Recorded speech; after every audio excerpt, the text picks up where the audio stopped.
Hello and welcome to the Nordic Star Wars Unlimited podcast. My name, wait a second. Sorry, wrong group of guys. Sorry, guys. Sorry. Yeah. Shall I start again? Hey, and welcome to the Nordic KeyForge podcast. There we go. That's the game. By Fantasy Flight Games that are giving it its all. They are going for OP, they're going for local tournaments, store championships. KeyForge is back, baby, and FFG is pumping all the... Wait a moment, that's not true. Wow. Okay, I did not expect you to go that far. Anyway, so... so here we are. We're back, episode number 69, and Nice. we're here to talk about KeyForge on the deadline day for the Nordic KeyForge League Season 25. 23. 23, 24, Season 24, surely? Is it 24? Because someone just fact-check me. Huh? 23. We are in Season 23. We're in 2024, Season 23. Season 23, deadline day. We are so prepared today, everyone. We are so prepared. You guys have probably heard the voice of our very own Hugh Hefner, Carl, also known as Algernon, also known as Beekeeper, also known as the Swedish KeyForge champion. Calling in from my Lego mansion. Yeah, you're wearing too much clothes today, Carl. Yes, I am. We also have our resident water boy, Hydrophilic Attack. Hey. Yeah, I mean, you do more than bring us water. You bring insights. I usually bring a lot of tea, but I've been trying to cut down on the caffeine in the evening, so no tea today. Does tea have caffeine in? Yes, black what? tea. Since when? No, I'm joking. English breakfast tea has caffeine in. I know that. Yeah, that's my favorite. Yeah. Wow, I've got like 1,000 tea bags. I dare you, introduce me.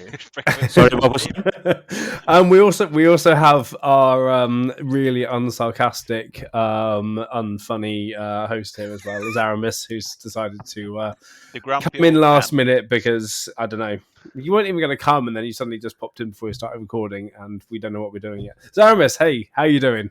Good to see you. Hi, everyone. How's Flesh and Blood going for you? It's going well. I am in such a positive mood. Amazing. Fantasy Flight Games has really revived this game after they bought it from Ghost Galaxy, and I'm so happy because they really proved with Star Wars Unlimited that they have what it takes to really take a card game and run it for more than 2 years. And yeah, I'm really happy that they bought back KeyForge. We all thought it was there. Anyway, okay, let's talk about the elephant in the room because I am getting. Let's do something fortunate. The last 2 weeks I've been playing Star Wars Unlimited. I went to pre-release. I'm really enjoying it, and I don't recognize Fantasy Flight Games. I do not recognize the company that has brought us this game. If you search the Nordic Takedown podcast, Takedown is one of the popular cards in the game. Started a podcast with another Swedish guy, and we're really enjoying it, and we don't understand what happened because Fantasy Flight feel like a company we can believe in. Like, they've done everything right about this game. And I'm thinking, if only they did this for KeyForge. If only they did all the stuff they're doing now and followed through with it, and put the effort that they put the effort into KeyForge that they put into Star Wars, putting in Star Wars Unlimited now in terms of getting it out to game stores. You're on the wrong podcast again, Jason. No. I'm talking about KeyForge now. I really wish that we were in the place where they could push this into game shops, that they could really push and just invest a little bit more money into saying to game shops, yeah, okay, we know you got burned by this game before. Let us try and prove to you with a little bit of extra cheddar that we're serious about this game. Hold on now, Bucko. That would require any kind of humility or being able to say that they're wrong about anything. And I mean, that's a tall order for Ghost Galaxy. Yeah, okay, but that's just how I'm feeling, because before Star Wars Unlimited came out, I was a little bit okay. Do I want to get into bed with a Fantasy Flight Games game again? Do I want to get burned again, etc., etc.? I'll get in on so in much 2 stuff years. is. I have to say, gonna... I'm a bit uneasy about this discussion because the Nordic Takedown podcast sounds like you want to destroy this podcast. Yes, I really don't want to destroy this podcast, because this podcast It sounds like the right. I think we should move on but to another Fortnite for someone who has played KeyForge. No. Wait, I'm not done yet. I'm not done. I will mute you. We're not even 5 minutes in, and I will mute you. I have the power. Surprise. The point I'm trying to make is, like, I really miss the KeyForge. That never was. Yeah, we miss it too. Well, I kind of miss being able to go into a shop and pick up a deck and there being some play in other countries apart from the US. I agree. I guess Star Wars, what they're doing now with Star Wars is basically them learning from their mistakes with KeyForge and trying to do it right this time. Yeah, I mean they are. They've got Jim Cartwright over from Magic, who knows how to do it. I have to correct you here. So they're learning from Warhammer Conquest, Game of Thrones first. Yeah. Oh yeah. Second edition. They are.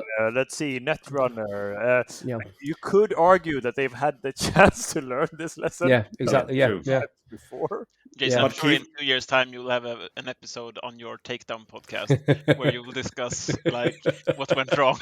Yeah, I mean, we can remember this episode 69. You guys can find me wherever I am in 2 years' time and just go, "What were you saying?" But I don't know. It feels different. You will say, "I miss GG." All right. How GG was handling stuff. But we are 7 minutes into the episode, and Jason is still talking about Star Wars. I know. Have you guys tried to play Star Wars yet? Do you guys want me to explain how to play it? No. Okay. No. I don't like. Okay, I have. I've been playing some. I have been playing some KeyForge. There's no stopping him. I have been playing KeyForge. There isn't no stopping me. I've got the mic. Shut up. I'll mute you all. Well, I have been playing KeyForge. I lost every single competitive KeyForge game Jason, I played. However, I've been promoted. I'm having the best season I've had in seasons, like in years. It feels like I've been promoted. Yeah, exactly, and I've been promoted. I'm having a really, really good season so far, and the deadline's tonight for decks. So yeah, that's me. All right. Anyone else want to follow up with that? Yeah, I can follow up. I have submitted a fully controlled lineup. This is going to be feel bad all the way. It's going to be infinite trawler combos with mid-year festivities.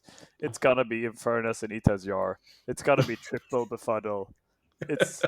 I'm not in your division, I hope. I'm going out with a redacted. Okay, nice. Oh man, I've got to get the redacted soundbite out again. I played a lot of KeyForge. And I played the most degenerate decks, and I hate the game. I want to find anything else, yet I'm here. I've submitted a control lineup. That's all I can say. Are they doing okay in testing against Grim Reminders? Yeah, Helena is doing great. The triple befuddle deck is doing pretty great. And Algernon, we've heard your dulcet tones so far. How has your KeyForge been going? Are you submitting a six control decks with all the hate cards in the game? Nah, I'm going Rush.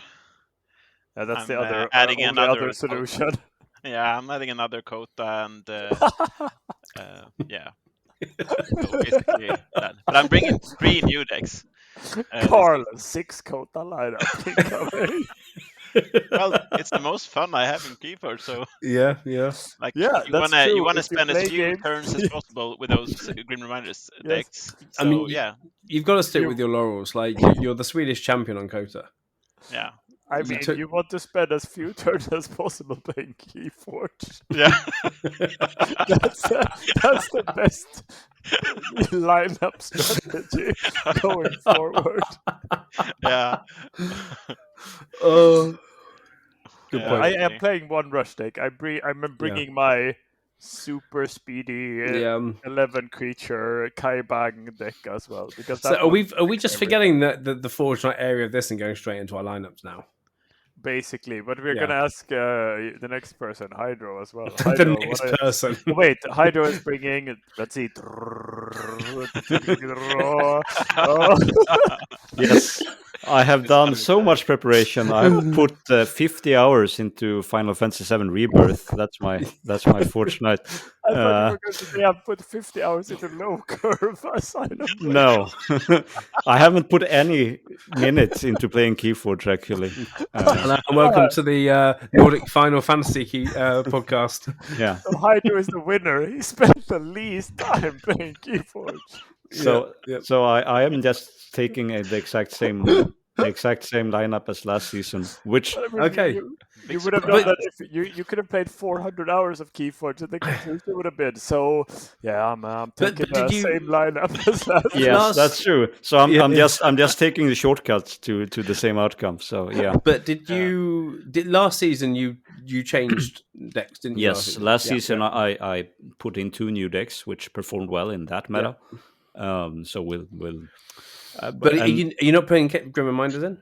No, I don't like any of my Grim Reminders decks. So I haven't played them all, but I've just not really felt like playing Grim Reminders. So what a shocker! So I am I mean, I like playing it actually. I mean, it's fun to play. Not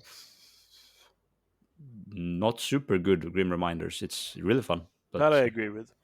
Medium level Grim Reminders is a lot of fun. I think everything except a few cards that we've discussed in the last few episodes actually makes the set pretty fun. Unfortunately, those cards will exist in all their great decks, and thus means high level Grim Reminders is redacted. Cancerous. Oh, sorry, I'm swearing a lot today. It's the most cancerous state of KeyForge that we have seen in this realm of possibility. Well, I mean, it's interesting to say that because like I've tested some Mass Mutation decks up against the Grim Reminders that are out there, and I'm just getting destroyed. Like Sabine is my kind of, I guess, control deck with artifact hate, etc., and it just still can't. You know, that's the one thing before Winds of Exchange. It just feel like the power creep curve has just gone way too high, in terms of Grim Reminders versus other sets. Yeah, you just need some recurable Desania. Yep. What if Desania, then you have a card that you can play on the same turn that archives out Desania again? Wouldn't that be crazy? Yeah. Would that be like a broken card? But is that quick enough? Oh wait.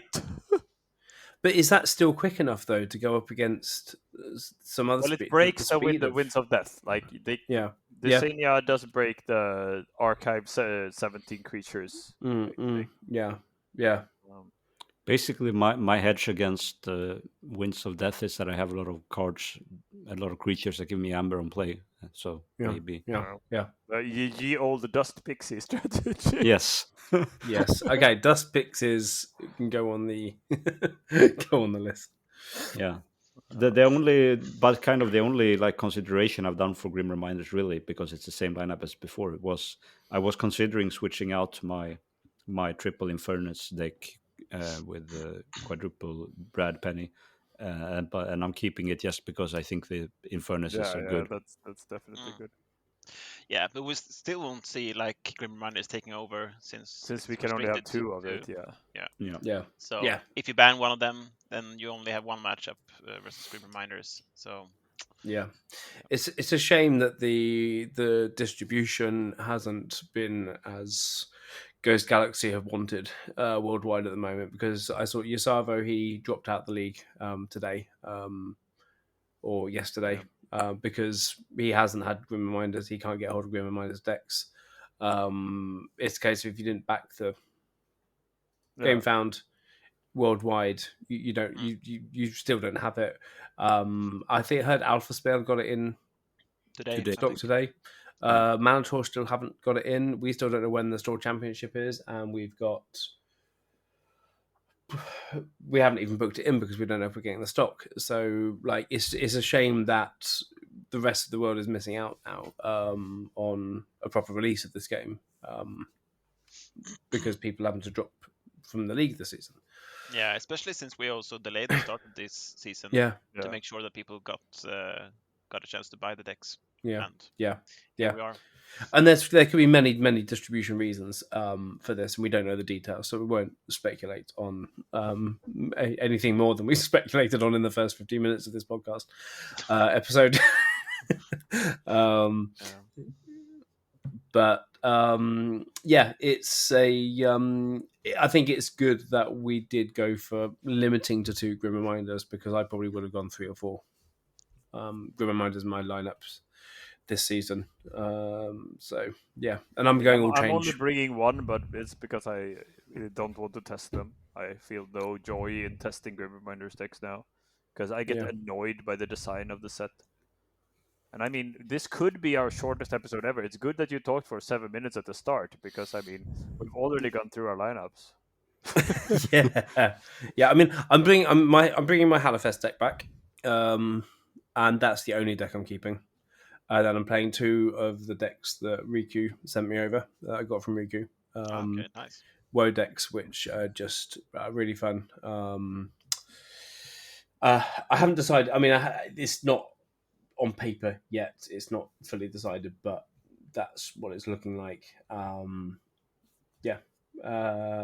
just again, I'm trying to go for WoW Rush. I have one Rushy deck and then 5 control decks. That's basically what I'm running. I think I'm actually not improving, but maybe making my lineup worse compared to last season. Yeah. But I just bring like the 6 decks I have most fun playing. Basically. But I mean, the meta is going to change so much now. Like, it's going to be interesting just to see like the people that did bring Grim Reminders against the people who didn't bring Grim Reminders. That'll be really interesting to see at the end of the season. Like how many decks out there have actually gone up and taken down Grim Reminders, and what are they like? Like Simon, it's going to be really interesting to hear from you at the end of the season. What did your Essence Jar Infernus control hate? Do you think I will actually get to play Helena this season? Maybe. I don't know. I think I will, because if people don't ban my name deck, they are in for a boring match. I think it's actually going to be really interesting to see like what people ban this season. Yeah. As many people will bring in new heat, and the Grim Reminders will. Yeah, a lot of people will ban that, so it opens up other decks that you had previously that you never got to play. Yeah, probably. I'm trying to include some of my best, I'm including my 2 best performing out of my 3 best performing old decks, and then bringing 3 new and 1 that never really got to shine last season because everyone banned my Brio's Arch. Brio's Arch control. Yeah. But Kai Bang will be fun to play. Like that deck is just fun. Yeah. But that's going to be the big. Just from what I've realized and how I've played is that Winds of Exchange has needed the big boards. Yeah, definitely. Grim Reminders doesn't. Yep. Which is good for many of my old decks, because they all stopped being good because people played enormous wide boards. Yeah.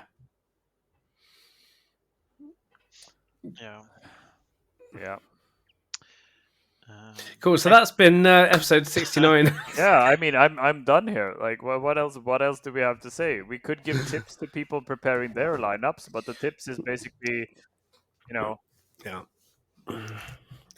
So what tips? They are redundant tips? Now, since people already put in their lineups. Exactly. Well, they have 1 hour and 20 minutes something. Yeah, because I can edit that quickly. Yeah. Yeah, but I'm actually also bringing one of the decks that Rico sent over, like a surprise deck that he just gave to me, which is really, really nice. Oh well, nice. A Kota deck, very, very fast. Sadly, no key sheets, just like my other Kota decks. But it has it has what you want: Crazy Burst in Untamed and some Steel, Bursting Shadows, and then a board wipe that I have not in, like, I don't have any board wipes in my other Kota decks, so I think it's nice. I actually think, given that I have 3 very similar decks, I think my my opponents will probably ban very.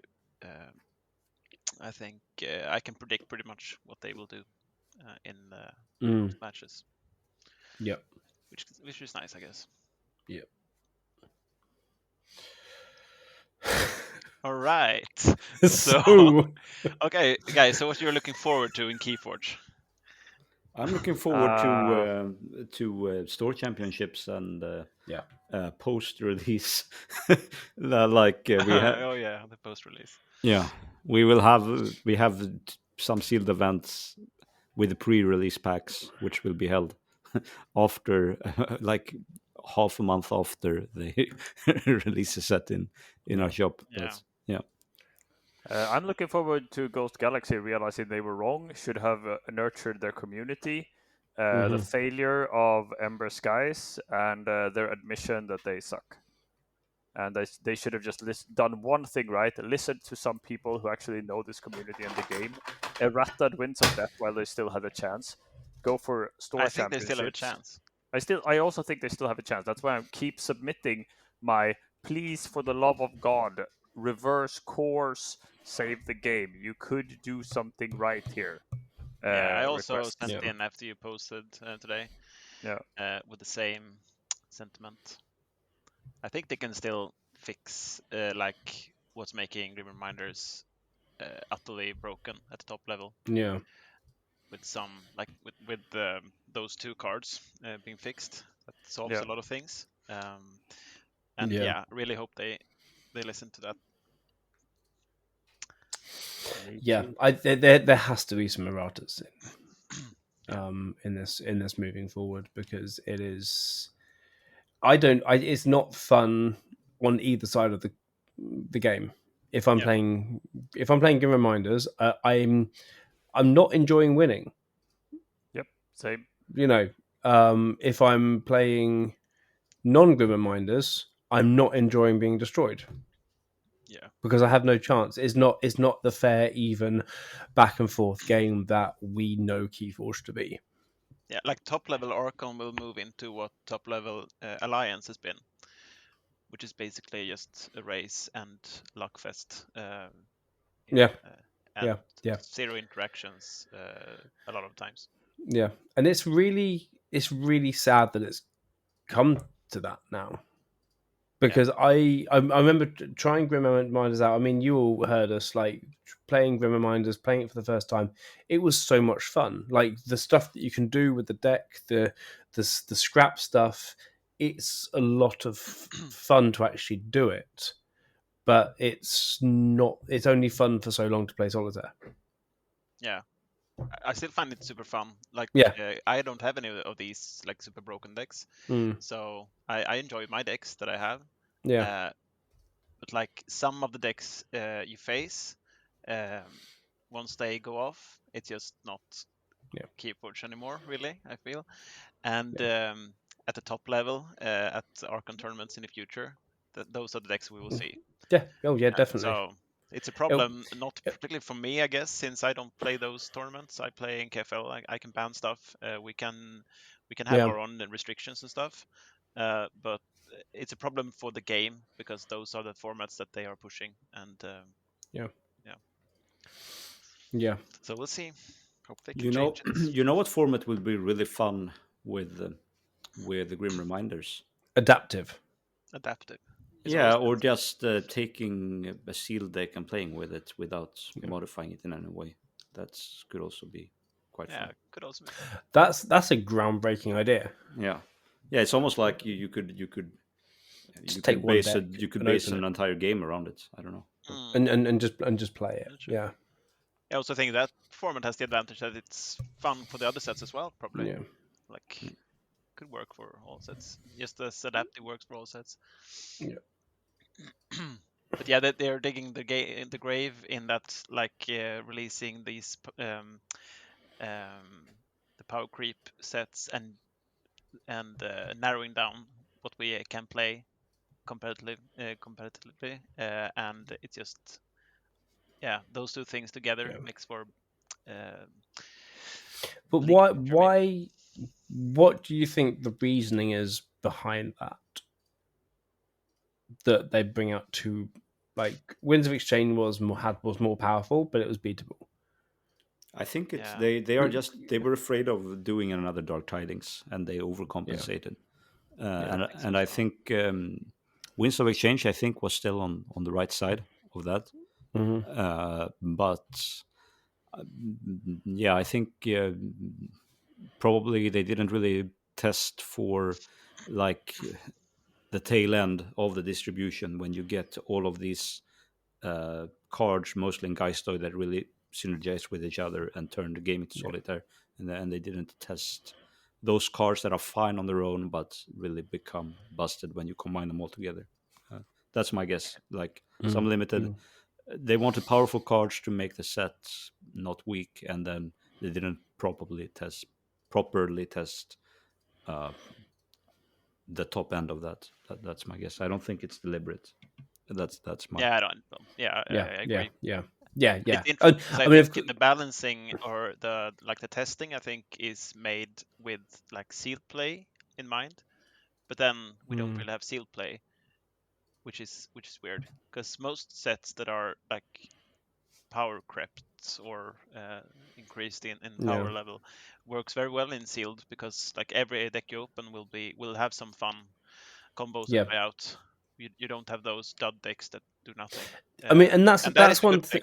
That's one thing that I thought was positive. Like of the 14 I've opened, everything is like SAS isn't everything. We keep saying it, but it still is getting more and more accurate. But 72 is my lowest of the 14 decks I've opened. And I think a lot of people are the same there. So you can buy one deck and you're not going to get an AOA reversal deck.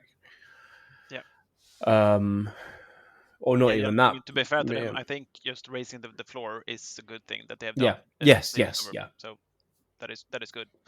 It's just that you can't at the same time just raise the ceiling by like I don't know how much, but it's a lot. Yeah.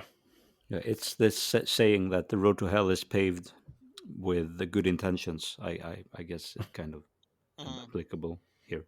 I don't know. I personally don't think they aimed to make all the other sets like useless or something like that. I just think they wanted to raise the floor and they weren't mindful enough what happens to the ceiling. Yeah, probably. And like they took over those set designs as well, right? From like a lot of stuff was already done. So there was a lot of stuff already done. I think Grim Reminders was 60% done. Yeah. So they probably just upped a few things that were already there, like being afraid of it being, like you say, another DT. Yeah, and so we could have been in this position with Fantasy Flight as well, with stronger sets if they kept it and they didn't lose the algorithm, etc., and stuff. We could have been in the same situation with them, and then I guess they have probably better testing, or maybe listen to their testers, or so whatever went wrong with some of these cards. I mean, some of them are just so also weirdly written from a rules perspective that you wonder, did anyone even read these cards? Like singing scythe and so on. Like, you can return this from your discard pile. Like, what the hell? Yeah, exactly. Like, how much text could we fit on a card? What's the limit? Let's push it. So the rumors I've heard is that basically they were iterating really fast on card designs and and didn't really give time to testers, which is a shame because they didn't need to. I don't think so. Yeah, but that's why some of the things that are kind of baffling to us might have snuck in, that they never really had time to test the latest versions of some of these effects, and that's what I've heard. But and I mean that's fine. They are a small team. I mean, you can make mistakes. it's just like owning up to those mistakes and maybe correcting them, putting out some errata here and there where it's needed. Would be a good approach, I think, if you have to rush things a bit. Yeah, I mean this delayed release kind of works as a kind of extended playtest if you wanted to, I guess. So you could you could be smart about this and change some of these things. Yeah, I think that's the weird thing that you just reminded me. Like we're having this discussion, and the set hasn't been officially released worldwide yet. Yep. Which is a weird thing. But if anyone's listening to this podcast or you're a first-time player for KeyForge, KeyForge is great. I'm looking up for KeyForge. Yeah, I mean, it is great. I mean, the fundamentals of the game. It's still a really fun game. We're here for a reason. Yeah, we're still pressing that record button because we still love the game and we still want to play and we still want to enjoy it. I had a rant today to a friend. We're still pretty much the same people that have been here for 2 years or whatever how long we're doing this. And 3 years actually, I think. Yeah, there's a reason because we love the game. Yeah, exactly. It is. And I went on a rant today with someone because I have, I've probably taught the game to like 10 people in the last couple of months locally. We've got people playing it. I've got them playing with my Grim Reminders decks, and they loved it. Like new players, absolutely, they're loving this game. Coming into it and playing it and seeing some of the stuff you can do, and so it still has appeal. Like the game isn't dead in the way that it still has the appeal, but you go into a game shop, they see the appeal because of current players pushing out and saying, hey, what about this game KeyForge? Oh wait, that's still around? Yeah, cool. Did you ever try it? No. Okay, here's a deck, let's play. Wow, this is actually a lot of fun. Like, where can I get some more? Yeah, it's coming into the shops next week. That was that was like a month ago or something like that, because the people I have got people here like hungry to play, but the distribution, it hasn't been there to support what I've been pushing. So it's still a really good game and it's still a really fun game, and the next episode hopefully will be a bit more positive because we'll have played some pre-releases and store championships, and we would have started playing the league games and and everything. Like what's always positive is like nothing GG does or anyone else can ever like kill the game or destroy the game, because we have what we have. We have the sets and the decks. Like we have a system that works. We can make our own leagues. We can make the restrictions as we please. We can use fan-made formats if we don't like the official ones, or we can go to like whatever events we want to do. Like we own the game, so in that sense, it's great, and it will always be great.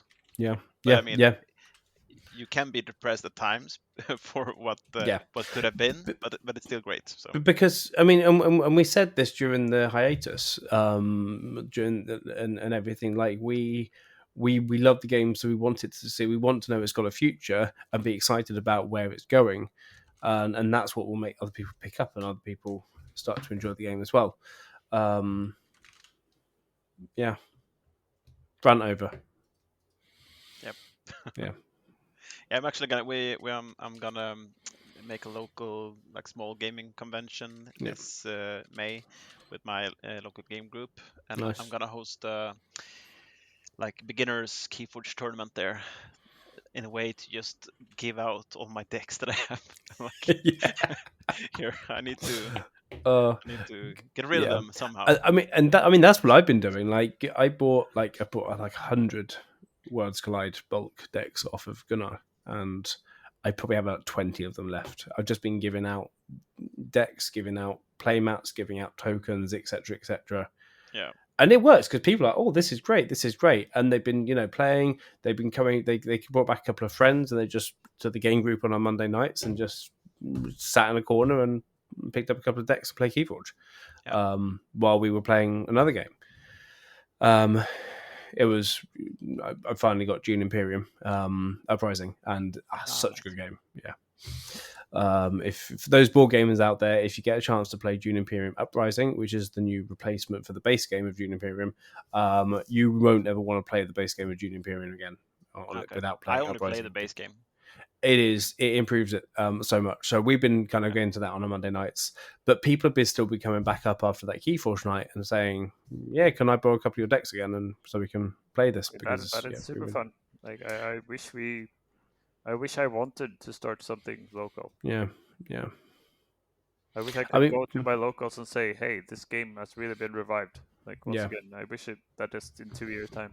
Yeah. Now I'm just looking for some other game that scratches the same itch because, I'm Yeah, tired. but you're into the organized play side of things, right?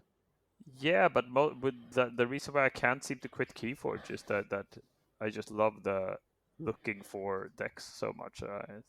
Yeah. There's a game I can tell you about, Simon, if you're interested. Yeah, I bet. I bet you can. Yeah. It's called Locana. Yeah, totally as deck discovery, right? Right. Yeah.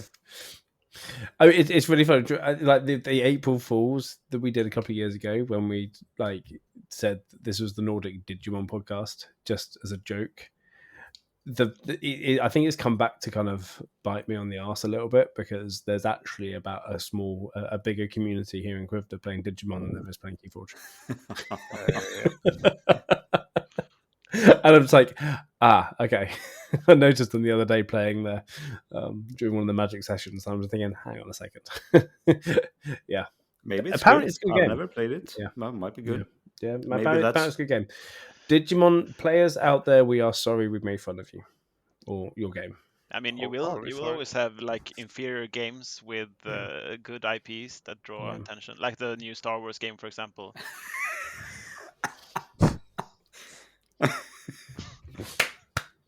Yeah.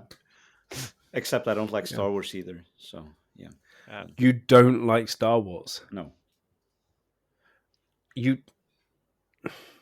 Why did I even invite you on this podcast? Yeah, I don't know. I don't really like Star Wars either. Okay, I guys, like what Star are you? Wars, but I don't like that FFG game of yours. Okay, we need to have another discussion. Last 20 minutes of this podcast is going to be a whole Why other don't you discussion. invite us all to your takedown podcast? Yeah. Yeah. I mean, we talk about other games, but the thing is, there still isn't a game like KeyForge.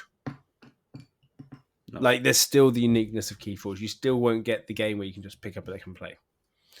And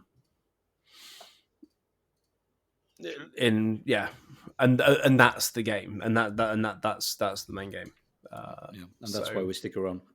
And that's why we stick around. That's why we want to play, and that's why we still play in KFL every season. And because that's our game. So we just really hope that the silence that Ghost Galaxy are in at the moment, they're little, they're not as active in the media at the moment. They're doing a few emails out here and there that they are considering how to errata and improve or do something about the next set to bring a little bit more balance to the force. Or about balance in the Crucible. Yeah. I'm huge on Star. People hear that I am huge on Star Wars. I have a deeper personal reason and a link. Did you say anything that could have given that away? Because I didn't see any of it coming. Yeah, I know, right? I know it's a little bit like Captain Obvious over here. But I'm always going to like Star Wars things. But hopefully they're kind of coming up with a way to bring balance to the Crucible. Don't tell me you at least or you even like the sequel movies, episode 7. The sequel movies. 9. I'm torn. Please don't tell me you like those. I'm torn because I know John Boyega, who plays Finn in the sequels. And so, like, I worked when he was 16. I worked on a project that went to the National Theatre in London,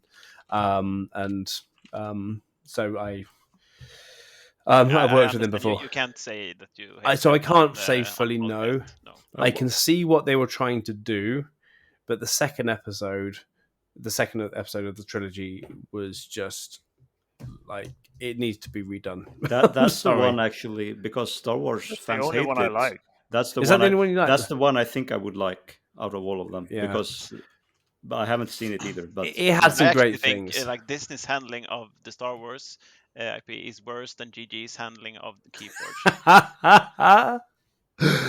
Do you know what? In the sequels, I see where you're coming from when you come to the sequel films, because they shouldn't have changed the director. They should have just stuck with the storyline and gone with it, because the third episode was trying to undo what the second episode did. However, the Rogue One, that was decent. Andor, Obi-Wan, all the spin-off stuff is absolutely fantastic. Yeah, I liked Ashitaka as well. Yeah, and Ashoka is absolutely incredible. Ashoka. Did I say Ashitaka? Ashitaka, yeah. I think that's the KeyForge player. KeyForge player, yeah. Okay, is he French? Shout out. Yeah. Shout out to Ashitaka. Apparently, you're a Jedi in the Clone Wars. That's what I'm telling all my colleagues when I talk about the Ashitaka TV series.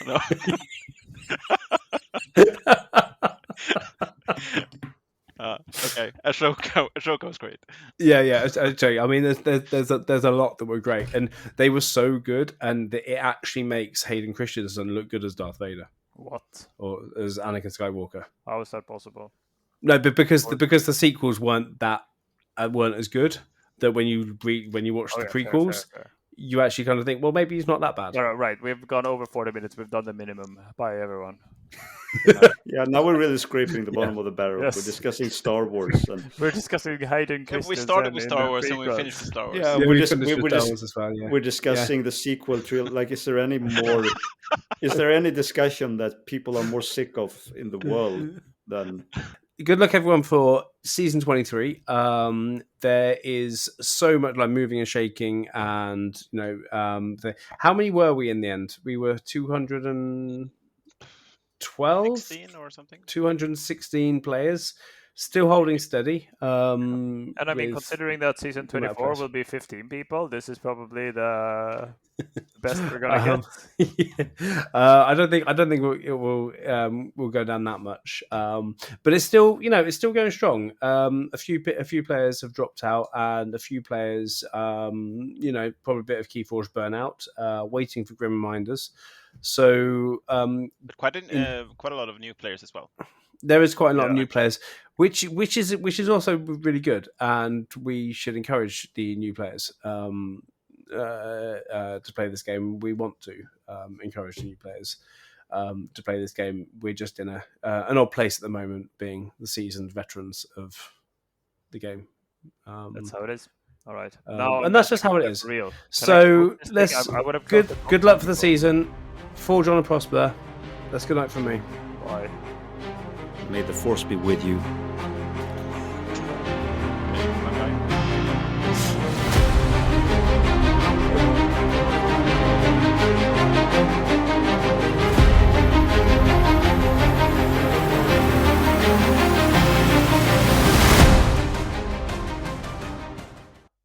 All right, have we stopped recording?